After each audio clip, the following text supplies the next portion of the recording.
ഒരു international cruise പോയ ഈ ഒരു എക്സ്പീരിയൻസ് ഒന്ന് നോക്കിയാലോ. നമ്മൾ പോയത് റോയൽ കരീബിയൻ്റെ വോയേജർ ഓഫ് ദ സീസ് എന്ന് പറഞ്ഞ ഈ ഒരു ഷിപ്പിനുള്ളിലാണ്. ഇതൊരു 5 ഡേ ക്രൂസാണ്. ഫ്ലോറിഡയിൽ നിന്ന് സ്റ്റാർട്ട് ചെയ്ത് കോസ്മേൽ മെക്സിക്കോയിലും അതുപോലെ കോക്കോക്കെ എന്ന് പറഞ്ഞ ബഹാമാസിലെ ഒരു ഐലൻഡിലും സ്റ്റോപ്പ് ചെയ്യുന്ന ഈ ഒരു ക്രൂസിൻ്റെ എക്സ്പീരിയൻസ് വീഡിയോസ് നമ്മുടെ ചാനലിൽ ഓൾറെഡി ചെയ്തിട്ടുണ്ട്.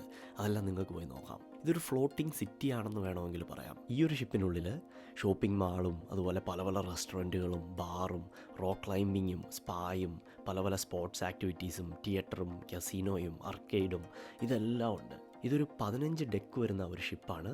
ഏകദേശം 4000 പാസഞ്ചേഴ്സും 1000-ലധികം വരുന്ന ക്രൂവും ഈ ഒരു ഷിപ്പിനുള്ളിലുണ്ട്. ഒരു ഓൾ ഇൻക്ലൂസീവ് വെക്കേഷൻ പോകണമെന്നുണ്ടെങ്കിൽ ഇതുപോലത്തെ ക്രൂസ് ഷിപ്പുകൾ ബെസ്റ്റ് ഓപ്ഷനാണ്. നമ്മുടെ അക്കോമഡേഷനും ഫുഡും പല പല ആക്ടിവിറ്റീസും എല്ലാം ഈ ഒരു ഓൾ ഇൻക്ലൂസീവ് പ്രൈസിങ്ങിൽ ഇൻക്ലൂഡഡ് ആണ്. ഞാൻ ആദ്യമായിട്ടാണ് ഒരു ക്രൂസിൽ പോകുന്നത്. എൻ്റെ അഭിപ്രായത്തിൽ ഇതൊരു അടിപൊളി എക്സ്പീരിയൻസ് ആയിരുന്നു. അടുത്ത വീഡിയോസിൽ നമുക്ക് വീണ്ടും കാണാം. അതുവരെ good bye. Thank you guys.